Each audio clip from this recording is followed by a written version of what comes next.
Hi friends, welcome to Shri Mallikarjuna vlogs YouTube channel. ఈరోజు మనం ఎక్కడున్నామంటే నాగర్ కర్నూలు డిస్టిక్ తిమాస్పేట్ మండల్ ఆవంచ గ్రామంలో ఉన్నాము. ప్రపంచంలోనే అతిపెద్ద ఎత్తైన ఐశ్వర్య గణపతి దగ్గర ఉన్నాము. ఈరోజు మా బాబు బర్త్డే కాబట్టి స్వామివారిని దర్శనం చేసుకుందామని ఈ ఆలయం దగ్గరికి అయితే వచ్చేసాము. ఈ ఆవంచ గ్రామానికి ఒక 1/2 కిలోమీటర్ దూరంలో ఈ ఆలయం ఉంటుందండి. పొలాల మధ్య ఉంటుంది, చూస్తే మనకు అర్థమవుతుంది.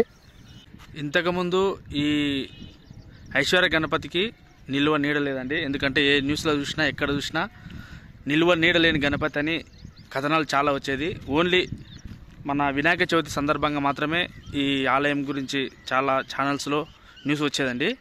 కానీ ఇప్పుడు న్యూస్ అలా రాదు. ఎందుకంటే స్వామివారికి రేకులతో మంచి గుడి వంటి నిర్మాణాన్ని అయితే ఏర్పాటు చేయడం జరిగింది. ఈ మధ్యనే మొత్తం ఈ కన్స్ట్రక్షన్ పూర్తి చేయడం జరిగిందండి. ఇంతకు ముందుకు ఈ రేకుల షెడ్ లేనప్పుడు మనం వీడియోస్ తీసినాం, మన ఛానల్లో ఉన్నాయి. వాటి లింక్ కూడా నేను ఇక్కడ ఇస్తాను, మీరు తప్పకుండా చూడండి. అంతకుముందుకు ఎలా ఉండదో మీకు అర్థమవుతుంది. హాయ్ బాబు. ఈ ఏకశిలా విగ్రహానికి సంబంధించినటువంటి చరిత్ర చూసినట్టయితే 12వ శతాబ్దానికి చెందినటువంటి ఏకశిలా ఐశ్వర్య గణపతి, ఆవంచ గణపతి అని కూడా అంటాము. 12వ శతాబ్దంలో పశ్చిమ చాళుక్యులు గుల్బర్గా రాజధానిగా చేసుకొని పరిపాలన చేసేవారు. పశ్చిమ చాళుక్య రాజు విక్రమాదిత్యునికి సోమేశ్వరుడు, తైలంపుడు అనే 2 కుమారులు ఉండేవారు. తైలంపుడు తన రాజధానిని ఆవంచకు మార్చుకొని ఇక్కడ పరిపాలన కొనసాగించేవాడు. ఈ తైలంపుడు పెద్ద గ్రానైట్ బండరాయి పైన పురాతనమైనటువంటి ఈ ఏకశిలా విగ్రహాన్ని చెక్కించడం జరిగింది. ఈ విగ్రహం యొక్క పనులు జరుగుతున్న సమయంలో తైలంపుని యొక్క తండ్రి విక్రమాదిత్యుడు మరణించిన వార్త విని తను తిరిగి గుల్బర్గా వెళ్ళిపోయాడు. తను వెళ్ళిన తర్వాత ఈ విగ్రహం యొక్క నిర్మాణ పనులు మధ్యలోనే ఆగిపోయినాయి. అందుకొరకనేసి ఈ విగ్రహం పూర్తిగా చెక్కబడలేదు. ఇదండి ఈ విగ్రహం యొక్క చరిత్ర. అయితే ఇక్కడ ఏర్పాటు చేసినటువంటి ఈ నిచ్చెన ద్వారా మనం పైకెక్కి స్వామివారికి అభిషేకం చేయొచ్చు. పాలు కానీ తర్వాత నీళ్లు కానీ స్వామివారికి అభిషేకం చేయడానికి ఈ నిర్మాణం అయితే ఏర్పాటు చేశారు. రేకుల షెడ్ మాత్రం చాలా బ్రహ్మాండంగా నిర్మాణం చేశారండి. ఇంతకుముందుకు మొత్తం ఖాళీ ప్లేస్ ఉంటుండే, ఇదంతా ఓన్లీ ఒక బేస్మెంట్ ఉన్నది. కాకపోతే చుట్టుముట్టు ఈ రేకులు ఏర్పాటు చేసి చాలా బ్రహ్మాండంగా చేశారు. ఇంతకుముందు కూడా చాలాసార్లు అంటే ఒక 2-3 టైమ్స్ రేకులు వేయడం జరిగినది. కాకపోతే గాలికి ఎగిరిపోయినాయి అనమాట. కానీ ఈసారి మాత్రం చాలా పకడ్బందీగా చాలా పటిష్టంగా నిర్మాణం అయితే ఏర్పాటు చేశారు. ఎంత గాలి వచ్చినా ఈ రేకులు మాత్రం ఎగిరిపోయే అవకాశం ఉండదండి, చూస్తే అర్థమవుతుంది. ఈ నిర్మాణం ఏర్పాటు చేసిన తర్వాత మొదటి వీడియో అనుకుంటా నాదే, అందుకే ప్రతి ఒక్కరు చూస్తారనే ఉద్దేశంతో ఈ వీడియో చేయడం జరుగుతుంది.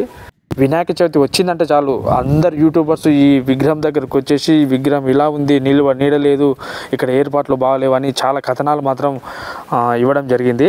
ఇప్పుడు ఆ సమస్య ఉండదు. మళ్ళీ వినాయక చవితి వస్తే మాత్రం ఇక్కడ బ్రహ్మాండమైనటువంటి వీడియోస్ తీయడం, ఫోక్ సాంగ్స్ తీయడం జరుగుతుంది. మీరు యూట్యూబ్లో సెర్చ్ చేసిన ఈ విగ్రహం గురించి చాలా వీడియోస్ మనకి అందుబాటులో అయితే ఉన్నాయండి. ఇదేనా మీరు అందరు అన్నదమ్ములా ఇట్లారా?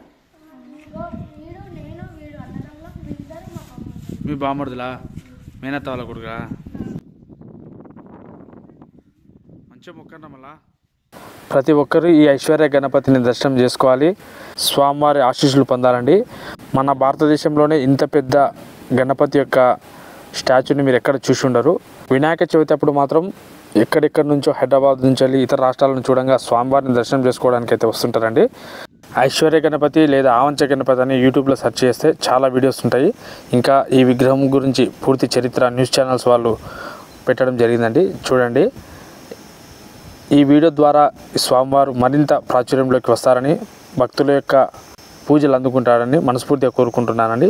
దశాబ్దాల చరిత్ర ఉన్నటువంటి ఈ ఐశ్వర్య గణపతిని కాపాడుకోవడం, సంరక్షించుకోవడం మన హిందువుల యొక్క ధర్మం అండి. ఎందుకంటే మన హిందూ ధర్మం పైన ఏ విధంగా దాడులు జరుగుతున్నాయి, మన విగ్రహాలపైన ఏ విధంగా దాడులు జరుగుతున్నాం అనేది మనం ప్రతినిత్యం న్యూస్ ఛానల్ ద్వారా చూస్తూనే ఉన్నాం.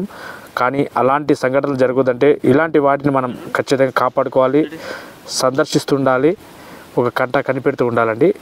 హిందువుగా పుట్టాం, హిందువుగానే చనిపోదాం, మన ధర్మాన్ని కాపాడుకుందాం. మొదటిసారిగా మన ఛానల్ని చూస్తున్న వాళ్ళు తప్పకుండా సబ్స్క్రైబ్ చేసుకోండి, వీడియోని లైక్ చేయండి, షేర్ చేయండి. మరొక మంచి వీడియోతో మళ్ళీ కలుద్దాం. అంతవరకు సెలవు. నమస్తే.